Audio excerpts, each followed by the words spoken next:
The jungle was silent, too silent. Jake had been on this planet for 3 days now, mapping its strange terrain and studying its dangerous wildlife.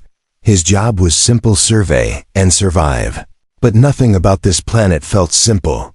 The trees stretched like claws into the orange sky, and the vines pulsed like living veins.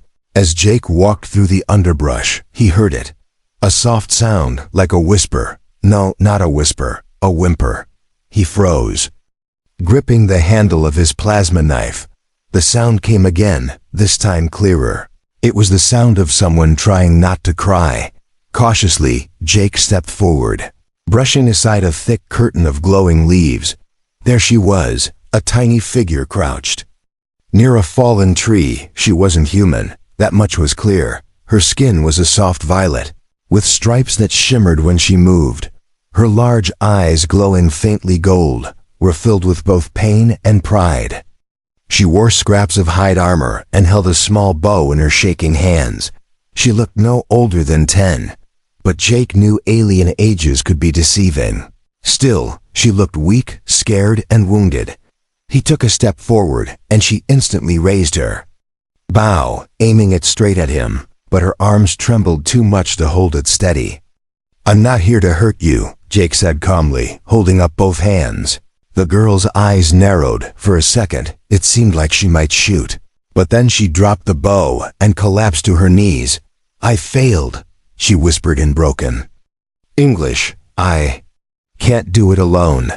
Jake knelt beside her, watching as she struggled to breathe. "What happened to you?" he asked gently. She didn't look at him, but her voice was firm. "My name is Lyra, of the Shikari tribe," she said. "I am a huntress." Jake looked at the small, shaking girl and raised an eyebrow. "You don't look like a huntress," he said honestly. Her head snapped toward him, her eyes burning now with fire. "I am a huntress," she growled. "But I was called too small, too weak. They sent me alone to die." Jake felt something shift in his chest. He had seen soldiers like that, abandoned, forgotten, discarded by those who should protect them. "How long have you been out here?" he asked. 3 days, she said. "No food, no water, only the trial." He frowned. "Trial?" She nodded. "They send us to hunt the Karn beast, return with its fang, and be accepted." Jake stared at her in disbelief. "By yourself?" She nodded again. "Yes. That's suicide," he muttered. "Only if you're weak," she replied, her voice cold. "But I am not." Then she swayed and almost fell again. Jake caught her by the shoulder, surprised by how light she was. "You're starving," he said. "I'll eat after I win," she mumbled, trying to stand. Jake helped her sit against a tree and opened his ration pack. She refused at first, then her stomach growled so loud that she gave in. With trembling hands she ate. For a moment, silence returned between them. Only the crackle of leaves and distant alien calls. Then Lyra looked up at him. "You are strong, human," she said softly. "I have seen your kind in the archives. You fight with fire and sky." Jake chuckled. "We fight to survive." Lyra's gaze hardened. "I need that," she said. "I need your strength." Jake blinked. "What?" "I want you to be my strength," she said firmly. "Not fight for me, but with me." Jake looked into her determined eyes. She was serious. She wasn't just asking for help, she was asking for a partner, a bond. He hesitated. He had come here alone on purpose, to escape, to heal, to be left in peace. But this little alien girl with fire in her eyes had found him. And somehow it felt like she was the reason he came at all. Jake sighed. "All right, Lyra," he said. "Let's hunt that beast together." Her eyes widened in surprise, and then her lips curled into a fierce smile. "I won't disappoint you," she said. "I hope not," Jake replied. Offering her a hand, she took it, and her tiny fingers gripped tightly around his. And just like that, the hunt had begun together. The jungle floor was damp under Jake's boots. Every step sank slightly, leaving behind a muddy print that vanished within seconds as the ground seemed to breathe. Beside him, Lyra walked silently, her small frame moving with surprising grace. The bandages Jake had wrapped around her leg held tight, but she still winced now and then. They were deep inside what the locals called the Forest of Teeth. Jake had laughed when he heard the name from his translator drone, but now, walking between towering trees whose bark looked like cracked bone, he didn't feel like laughing anymore. Vines dangled like tendrils, some of them moving without wind. "This place," Jake muttered, glancing around, "is alive." Lyra didn't respond, but nodded slowly. "It wants to eat," she whispered. "Everything here does." They moved carefully, Lyra guiding him through paths only she knew. She may have been exiled, but she was no fool. She knew these woods. Jake respected that. He'd stopped trying to lead. Now he followed her and trusted her. After nearly 2 hours, they stopped near a wide clearing. Jake crouched low, scanning the area. The sunlight was thin and golden, passing through fog and vines. Suddenly, Lyra grabbed his wrist, her body tense. "There," she said, pointing toward a low cluster of mossy rocks. Jake narrowed his eyes. At first, he saw nothing. Then he saw it, a carn beast. It crouched low, blending into the earth like living stone. 6 legs, armored back, and curved mandibles that clacked every few seconds. It was drinking from a shallow stream. Completely unaware of their presence, Jake slowly reached for his rifle, but Lyra shook her head. "No guns," she said. "The tribe watches with spirits. Only weapons of the jungle are allowed." Jake sighed. "You're serious about this?" "Tradition stuff, huh?" She didn't answer, but her eyes said everything. Together, they moved back behind cover.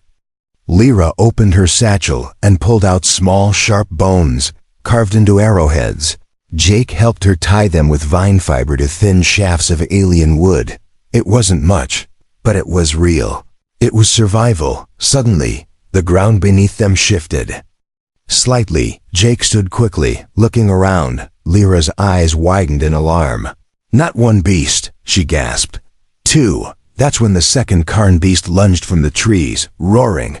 Jake shoved Lyra aside just in time, taking the brunt of the hit as the creature's claws slashed across his chest armor. He rolled back, pain shooting through him, but he got to his feet, rifle raised, but didn't fire. Lyra scrambled up, drawing her bow. The first carn beast now joined the second, both circling them slowly. "We're surrounded," Jake said. Gripping his knife instead, Lyra stood beside him, arrow ready. "I'm not afraid," she said, even though her hands were shaking. Jake looked at her and smiled faintly. "You're a real huntress now." The fight began. Jake slashed with his blade, dodging claws and teeth. Lyra leaped from rock to branch, firing arrows from above. One struck true right in the neck joint of the first carn beast. It roared in pain, turning on her. Jake saw it and ran, diving between her and the beast, shoving his knife deep into its throat. Blood hissed like acid as it spilled, spraying the leaves. The second beast tackled Jake from behind, pinning him. He struggled, his breath leaving his lungs, until suddenly, the pressure vanished. Lyra had climbed on its back, stabbing it with a sharpened stone over and over. The beast thrashed and fell. Silence returned. The beasts lay still. Jake was bleeding, but alive. Lyra knelt beside him, panting, her face smeared with dirt and blood. They looked at each other and laughed. It wasn't joy, but release. They'd survived. 2 kills, Jake said between breaths. "Enough for 2 huntresses." Lyra replied, smiling. "You mean 1 huntress and 1 human who didn't use a gun.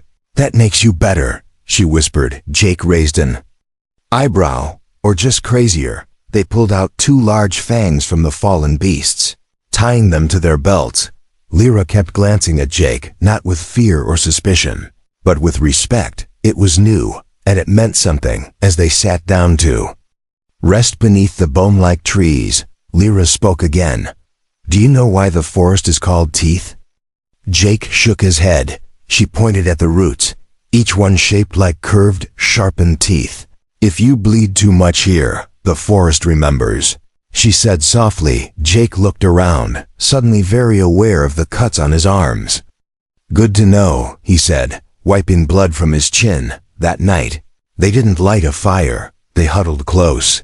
Hidden in a nest of thorns Lyra had prepared, the jungle sang its night song howls. Clicks and whispers in the dark. Jake couldn't sleep. He watched Lyra as she finally drifted off. She looked peaceful, small, but no longer weak. He whispered to the darkness, "Hang in there, kid. We've got more to hunt." Jake woke up to silence, not the peaceful kind, the dangerous kind. The kind that meant something was nearby but not making a sound. Lyra was already awake, crouched low beside the thorn bush that had protected them during the night. Her ears twitched slightly, catching sounds Jake couldn't hear. Her eyes scanned the tree line. "They're gone," she whispered. Jake sat up, rubbing his sore shoulder. "Who's gone?" Lyra turned toward him slowly. "The small hunters," she said. "They live in this forest, in the trees, always watching, always curious." Jake looked up, but saw nothing. "They were watching us?" he asked. Lyra nodded. "They always do, unless something scares them away." That was enough to make Jake stand, his knife already in hand. What scares hunters in a forest like this? Lyra didn't speak right away. Then she whispered two words that sent a chill down Jake's spine. "The shadow." They packed quickly and moved deeper into the jungle. But the air had changed. Even the plants seemed to shrink away as if hiding. There were no animal sounds, no rustling leaves, no birds or beasts. It felt like the entire forest was holding its breath. Jake noticed Lyra kept glancing behind them. He stopped walking. "Talk to me," he said. Lyra hesitated, then spoke. "In Shikari legend, once every generation, a huntress is chosen by fate. Chosen for what?" "To lure the shadow," she replied. "It is not a beast you hunt, it hunts you." Jake frowned. "So, like a trial?" Lyra shook her head. "No, a curse." Jake couldn't believe what he was hearing. "Let me guess your tribe thinks." "You were the chosen one." Lyra said nothing. Her silence was the answer. Suddenly, they heard it. Not a sound, but the absence of sound. Jake felt it in his bones pressure. A weight in the air that didn't belong. Then a branch cracked, not near them, but above them. Jake pulled Lyra back just in time as a massive black figure dropped from the canopy. It didn't roar, it didn't scream.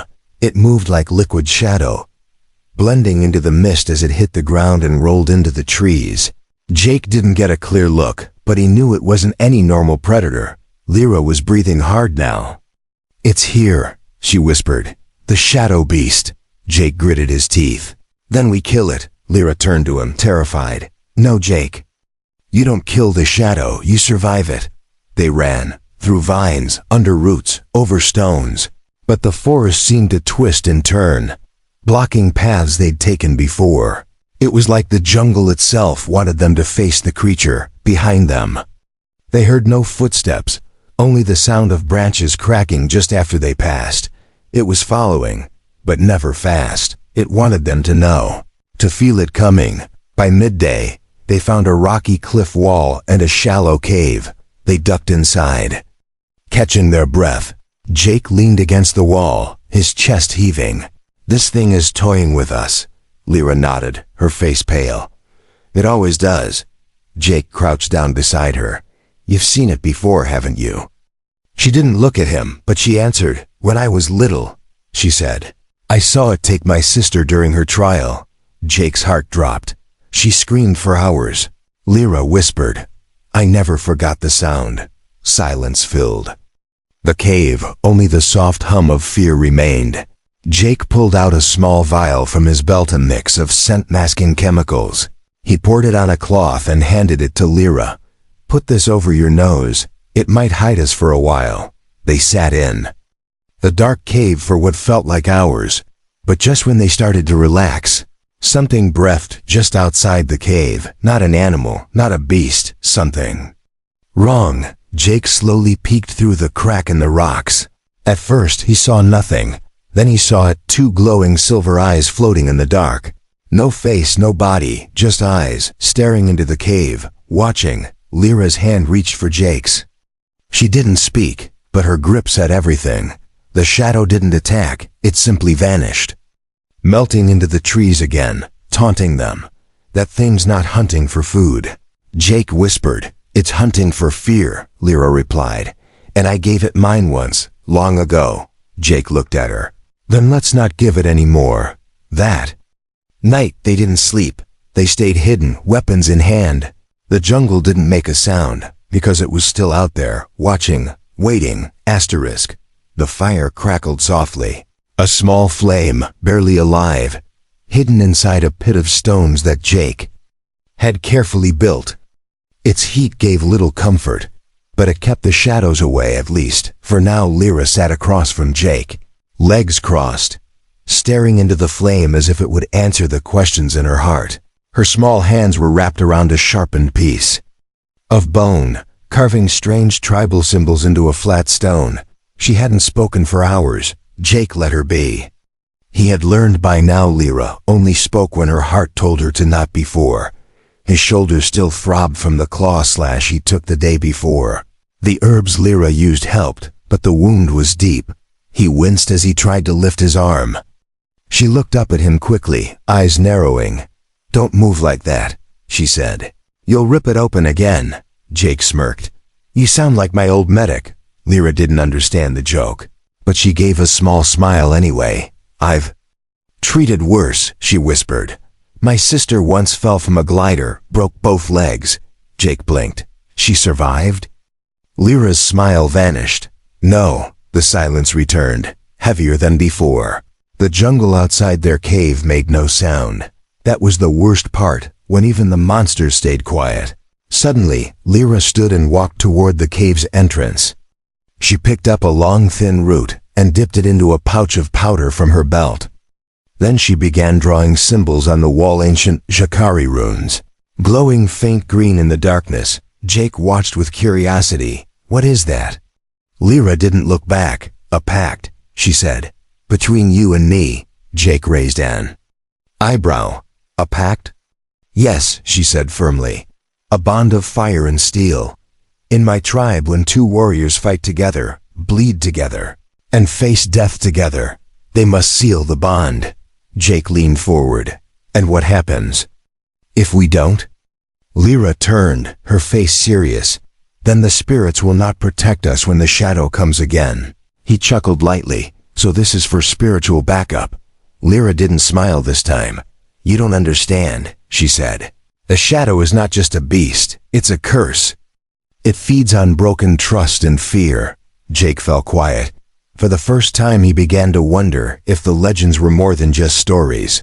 Lyra held out her hand. Give me your blade, she said. Jake hesitated, then handed her his knife. She made a small cut across her palm, then passed the blade back to him. Jake understood and did the same. Blood dripped from their hands as they pressed their palms together over the fire. The flames hissed and rose higher for just a moment. The forest watches, Lyra whispered. Let it see that we are one. Jake stared into her glowing eyes and nodded. I'm with you, he said, no matter what comes. As their hands parted, the runes on the wall flared bright. Jake stared in awe. I thought you didn't believe in magic, he said. I didn't either, Lyra whispered, until the forest answered. Suddenly, a shriek echoed in the distance, long, sharp, and not from any creature Jake had ever heard. Both of them jumped to their feet. Weapons ready. It's here, Lyra whispered. The shadow knows the pact is made. Jake grabbed a spear they had built together from scrap metal and alien bone. Then let it come, he said. They waited in silence, back to back. But the shadow did not show, not yet. Instead, something else came, a low growl, followed by rustling leaves. Then, from the bushes, a strange figure stumbled forward, an alien warrior. Barely alive, he was from Lyra's tribe, his chest marked with Jakari tattoos. He collapsed at their feet, blood pouring from his mouth. Run, he gasped, eyes wild with terror. Lyra knelt beside him. What happened? The shadow. It came to the village. Rin's voice stopped. His body went limp. Jake scanned the jungle. They followed you, not us, he said. Lyra stood, her fists clenched. They sent me to die. But it came for them instead. Jake saw the pain in her eyes, pain. But no satisfaction. She didn't want revenge. She wanted justice. She wanted freedom. We can't go back. Jake said, not yet. Lyra nodded slowly. Then we make our stand here, she said, where we are not weak, not small, and not alone. That night, they worked in silence, setting traps, sharpening weapons, drawing more glowing symbols. They built a war circle, a place of power, surrounded by fire and steel. Jake looked at the glowing fang tied to his belt, the proof of the Karn beast they had killed. And he looked at Lyra, now moving like a warrior. She was no longer the tiny girl in the mud. She was something more. She had earned her place. Not through bloodlines, but through fire, pain, and courage. When the wind shifted, and the trees began to whisper again, they knew the shadow was returning, and this time it would not find fear. It would find fighters. It would find them. Morning came without sunlight. The sky above the forest of teeth had turned a dull gray, as if the heavens themselves were holding their breath. A thick fog had settled over the trees, quieting every sound. Even the wind refused to blow. Jake stood at the edge of the camp, his eyes scanning the mist-covered trees. His grip tightened around the spear they'd forged, the blade sharpened just last night. Behind him, Lyra checked the traps again, her movements focused and sharp. She was no longer the frightened girl from before. She moved like a warrior. Nothing touched the traps. Lyra said, returning to Jake's side. That's not good, Jake replied. If the shadow's smart, it's watching us. Lyra nodded. It always watches. The plan was risky, but it was all they had. They had set a trap, not for an animal, but for fear itself. Lyra pulled out a small crystal from her pouch, placing it on the ground in the center of the war circle. It pulsed with a soft green glow. What is that? Jake asked. A soul crystal, Lyra said. It absorbs energy from emotions. Fear, pain, hope. Jake blinked. Wait. It feeds on feelings? Yes, she said. And if we use it right, it can lure the shadow. Jake looked at her, impressed. And here I thought you were just good with arrows. Lyra smirked. I'm full of surprises. Together. They waited in the center of the circle, weapons ready, nerves steady, hearts pounding. The silence outside became heavier. The fog curled like fingers around the trees, and shadows danced where no light fell. Then they heard it. A low hum, not a sound, but a presence. Jake turned slowly. There was nothing there, but his skin tingled and sweat rolled down his spine. It's here, he whispered. Lyra nodded. Stay close. Suddenly, a branch snapped behind them. Jake turned, but saw only mist. Then another snapped, this time from the opposite side. The shadow was circling, unseen. Jake clenched his teeth. Come out, coward. A voice echoed through the fog, not words, but whispers, thousands of them, like the voices of the dead, or memories turned into sound. Jake's heart beat faster. Lyra grabbed his wrist and held tight. Don't let it inside your mind, she said. It will use your fear against you.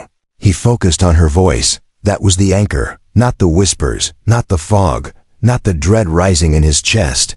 Then something lunged. A black blur leaped from the mist, claws stretched forward, eyes glowing like silver moons.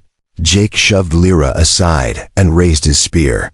The weapon struck the beast midder, knocking it back into the trees. It didn't cry out, didn't bleed, it simply vanished into shadow.